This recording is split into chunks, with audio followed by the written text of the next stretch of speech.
Hello everybody, welcome to this Vbout review. Today I'm going to be telling you everything you're going to need to know about Vbout. As always, if you do have any questions, please leave them in the comment section down below. I will also be leaving a discount link in the description of this video so that you can always get your money's worth for Vbout. So Vbout, in its simplicity, is a website and piece of software that helps you with automating your marketing. So we have our dashboards here, and then on the left we have our taskbar with our option to go to dashboard, email, automation, social, contacts, and our landing pages. All the information on the main screen here, and then at the top right we have support, help, notifications, and then all of our account options as well. So we're going to go ahead and get straight into the first option, which is dashboard. So as you can see, under the original dashboard we have the option for our reviews, we have a calendar, automation, email campaigns. Basically, it's where everything is conglomerated into one page. So our automation page is here, our email campaign. It lets us view quite a lot of stuff, but in a much more concise manner rather than the more exploded things that we're going to get onto a little bit later. So the getting started will help you sort of have a little bit of a to-do list with things that you might want to complete, and you can tick them off as you go. So as you can see, you can track website engagement, install their code, connect social media profiles, sending first email campaigns, stuff like that. Our calendar shows us everything that we have. So as you can see, we have all of the days, and if we have something, we will have this on our calendar. We can obviously edit this later on, but this is where you can view everything. Under the email campaigns, you can create them, but we'll do that in the email tab a little bit later. And then under the automation, we can view what we've sent, how many have been opened, how many clicks we've got, how many steps executed, pending, opens, and clicks, similar to what we've got here. And then a nice little graph of our SMS, our browsers, and our emails. So fairly self-explanatory. You can also create new widgets, as you can see. You have everything from getting started, video training, events calendars, events list, new contacts, summaries, all of these different things here that link to things that you've got under here, but are much more in depth. So essentially, you can view everything that you need to under the tabs on the left, but these are specific sections in those specific tabs. And all you would need to do is drag, say we wanted a social content, we would click and we would simply drag, and then we'd be able to rename the widget, but we'll just leave it as social content, and it will be at the bottom here saying we don't have any connected profiles, but you can click here to add one. So that's more or less the dashboard page where you can view everything all in one. So onto the email page, this is where you can view all of your email campaigns. So as you can see, I've got two. We have reviews and we have sample campaign, along with the subject of the review, the target, the details, and the actions. So if we go ahead and hit on reviews, this lets us view the campaign of our review. So it will tell us the type, so we can select between regular, A/B, which will basically split it into different subsets, as you can see. You can then do the process, whether you want it to be a predictive sending, a chunk sending, or normal sending. So the difference between these is with normal, as you can see, you can execute it to your whole list very, very quickly, or you can send it in smaller batches to optimize your deliverability and create a domain warm-up process. So essentially, you'll send it to people in chunks so that not everybody is bombarded by the email at the same time, or whatever, however you send it. And then predictive can send it when recipients are more likely to open based on their usage patterns, but this is not active at the moment, as you can see. You also can change the subject line, the pre-header, the from name, so this is who it will be from, so reviews, the email that it will be from, as you can see, and then the reply to. So you will also need to make sure that any email that you put in has been added and verified to the sending domains list. You simply put it in, but it will be sent as @send10.vbt.io. So unless you add it, it will have their sort of @send10 at the end, their domain, because you haven't registered your own.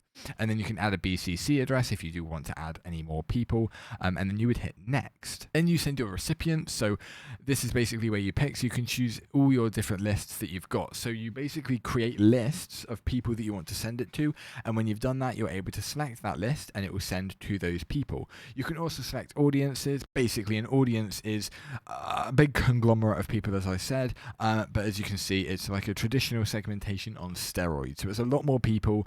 You can create buckets of contacts, as you can see, that have filled many different very, very in-depth variables. For example, opened an email and visited 3 web pages, as well as all the field values, target each with specific content, landing. So it's much more defined as to who you want to send the email to and what content you want them to receive.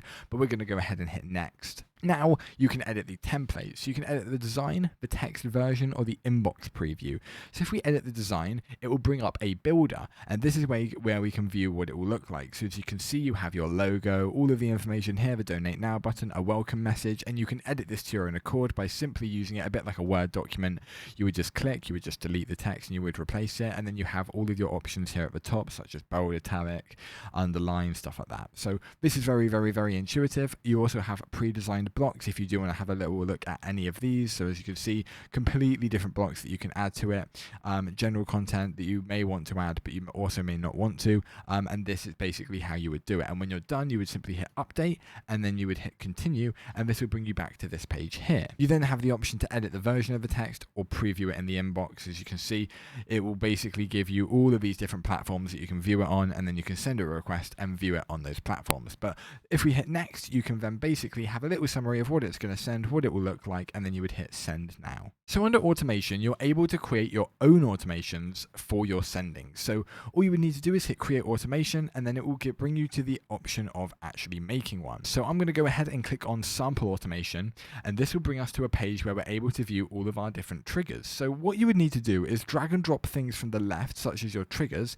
and the trigger will then have an action attached to it. So join the sample list will then result in a delay of 1 minute, and then an email will be sent after 1 minute. And all you need to do for this is simply drag and drop those sections. So joined would be dragged here, then actions would be send email, and then you're also able to put obviously the delay under time delay at the bottom here and connect all those three together in order to create your automation. Then when you're done, you simply go here and you can hit cancel and exit, and then it will simply have added that. Then hitting cancel and exit will simply have added it. So as you can see, you're able to set the status to be on or off, because sometimes there may be set times where you don't actually want this automation to be triggered.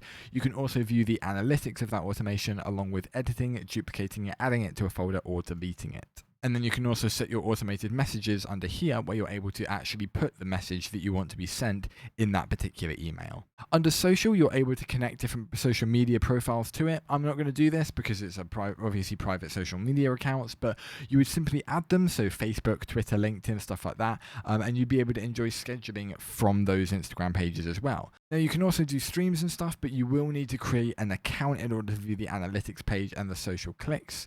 However, this is basically where you would view all the different clicks that you've got on your social media pages. The analytics will give you basically a bigger insight into how many people are viewing it, how many people are interacting with it, stuff like that. And then obviously the queue and the streams is where you would connect your profile and deal with those sort of aspects. And then under contacts, you're able to view all of the different contacts that you've got. So we only have ourselves at the moment, but you would simply add the contact, and this will bring up this page here.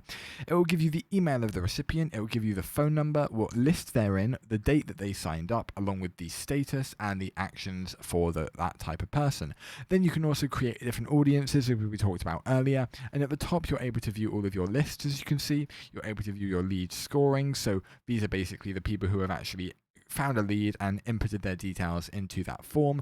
You also have the option for goals as well. You would simply hit create goal, put in the domain name and the user, or the web address rather, and then hit submit. And then under audiences, you're able to view all of your audiences that we discussed earlier as well. And then under landing pages, you're able to view the overall landing page of your marketing. So as you can see, this is the landing page. It even gives us the web address for it, the date that it was created, the details, the status, whether it's active or not, and then the actions as well. So if we do go ahead and click on this, it will give us the builder for our landing page. So it will have an icon, it will have a name, a title, description. Obviously these will be search engine optimized, the preview image, and once you've hit saved settings, you can then create your landing page either from scratch or via a template. Then all you would need to do is hit save and confirm, and this will bring you, once you've actually added something to the table, as you can see you need at least one block to be able to save, it will simply have added, and then you can hit save and confirm, and then it will bring you back. And then finally, under site pop-ups, you can create different pop-ups for the site to give,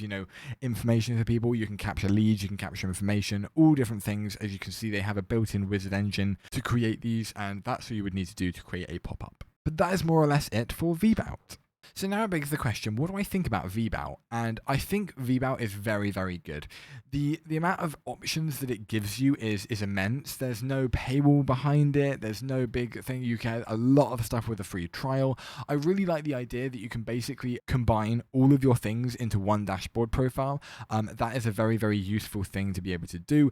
You can add and tailor it to completely suit your needs. And then all of the options are really, really user friendly. You can simply click and all the information you need is right there. And I think this is excellent for anything or anybody wanting to automate their own marketing program. So would I recommend Vbout? Yes, I would. But thank you everyone for watching, and I'll see you next time. Goodbye.